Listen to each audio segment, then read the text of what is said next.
दो चरों का रैखिक समीकरण से तात्पर्य है कि दिए गए समीकरण में दो चर होंगे, और रैखिक कहने का तात्पर्य है कि चरों की अधिकतम घात एक होगी। जिस समीकरण में चर की अधिकतम घात एक हो उस समीकरण को रैखिक समीकरण कहते हैं। तो दो चरों का रैखिक समीकरण अर्थात ऐसा समीकरण जिसमें दो चर हों और चरों की घात एक हो। यहाँ पर हमको दो समीकरण मिलेंगे। समीकरणों के मानक रूप इस प्रकार से हैं: a1x धन b1y धन c1 इज इक्वल टू 0 और a2x धन b2y धन c2 बराबर 0। तो ऐसा दो समीकरण हमेशा हमको मिलेगा। दो चरों के रैखिक समीकरणों का मानक रूप यही है। यहाँ पे a1, b1 और c1 अचर राशि हैं, a2, b2, c2 अचर राशि हैं और x, y हमारे दो चर हैं। इन समीकरणों के तीन प्रकार के हल हमको प्राप्त होंगे: अद्वितीय हल, अनंततः अनेक हल और कोई हल नहीं। इन समीकरणों को हल करने के लिए तीन विधियां हमारे किताब में दी गई हैं: विलोपन विधि, प्रतिस्थापन विधि और आलेख विधि। तो हम कुछ उदाहरण लेते हैं और हल करना सीखते हैं। पहला उदाहरण है x ऋण y बराबर ऋण 1 तथा 3x ऋण 2y बराबर 12। तो हम लिखते हैं हल दिए गए समीकरण हैं।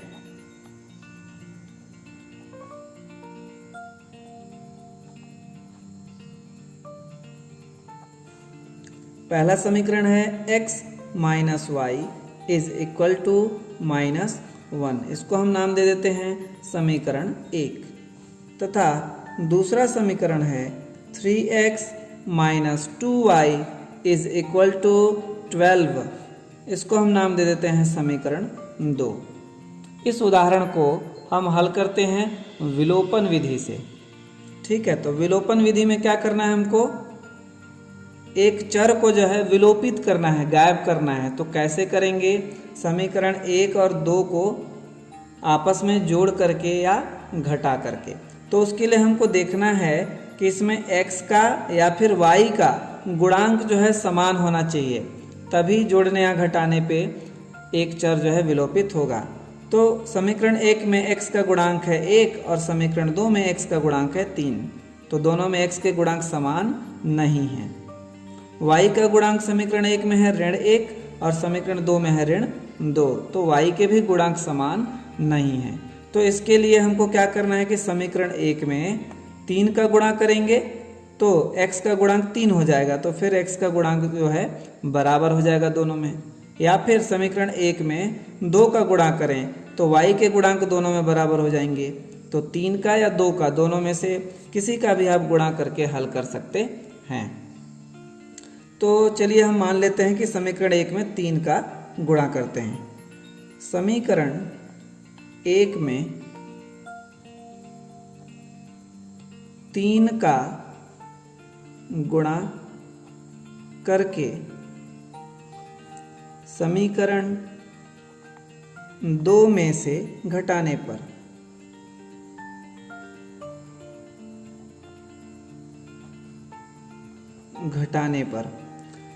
तो समीकरण 2 को हम पहले लिख लेते हैं 3x minus 2y is equal to 12। इसके नीचे हम समीकरण 1 को लिखते हैं 3 का गुणा करते हुए।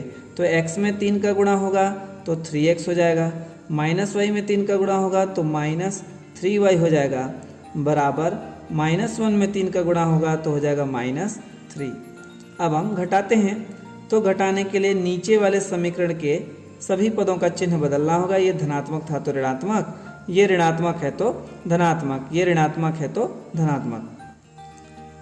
अब फर्स्ट वाला पद तो पूरा घट जाएगा, 3x में से 3x जो है पूरा घट गया। अब सेकेंड वाले पद में देख रहे हैं ऊपर है -2y, नीचे +3y। तो 3y में से 2y घटेगा तो एक ठे y हमारा बचेगा। 12 धन 3, तो 12 और 3 जोड़ेंगे तो हो जाएगा 15। तो y बराबर हमको 15 मिल गया है, इसको हम मान लेते हैं समीकरण 3। तो y का मान हम रख देते हैं समीकरण 1 या 2 में। तो समीकरण 1 जो है ज़्यादा आसान है तो उसी में रख देते हैं। y का मान समीकरण 1 में रखने पर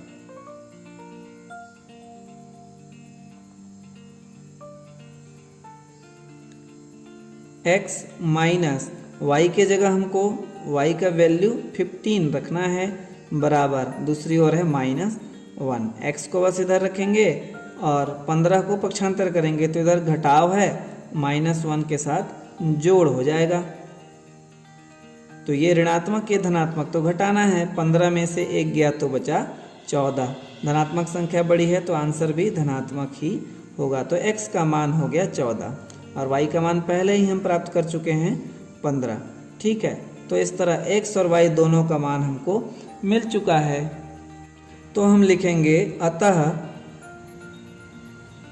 x बराबर 14 तथा y बराबर 15, यही हमारा उत्तर है।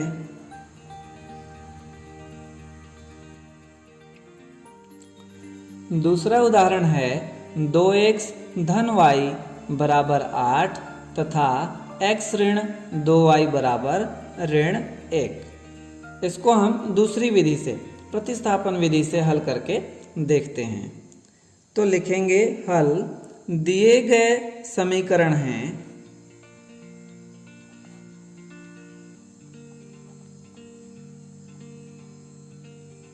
पहला समीकरण है 2x plus Y is equal to 8, इसको हम नाम दे देते हैं समीकरण 1। तथा दूसरा समीकरण है x माइनस 2y बराबर -1, समीकरण नंबर 2। अब इसमें से कोई भी एक समीकरण ले लीजिए, हम मान लेते हैं पहला ही समीकरण। ठीक है, तो लिखेंगे समीकरण 1 से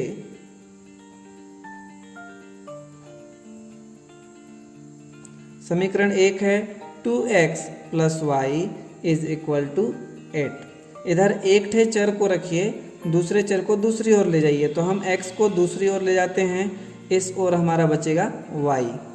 इस ओर पहले से हमारे पास 8 है, 2x आएगा तो -2x हो जाएगा। इसको हमको मान लेना है समीकरण नंबर 3। यहाँ पे देख रहे हैं y का वैल्यू हमको x के पदों में मिला है। तो y के इस मान को हम समीकरण 2 में रख करके हल करेंगे।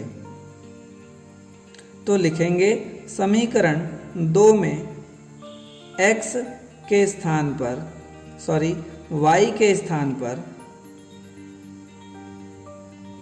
8 माइनस 2x प्रतिस्थापित करने पर या फिर रखने पर ऐसा लिखना है। तो समीकरण 2 में x माइनस 2, y के स्थान पे हमको रखना है 8 माइनस 2x बराबर ऋण 1। अब आगे हल करते हैं। तो x के जगह पे x, अब ये -2 का गुणा करना होगा इन दोनों पदों में।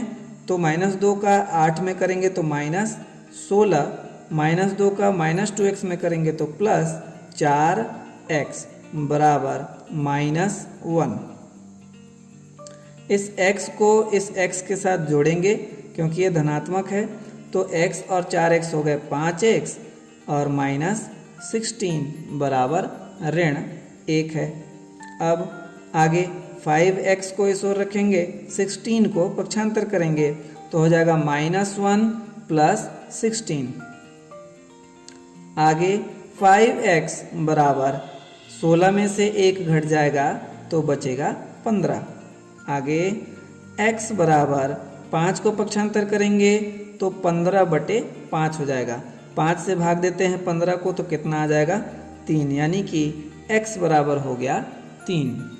अब x का मान को समीकरण 3 में हम रख देते हैं तो हमको y का मान मिल जाएगा। तो लिखेंगे समीकरण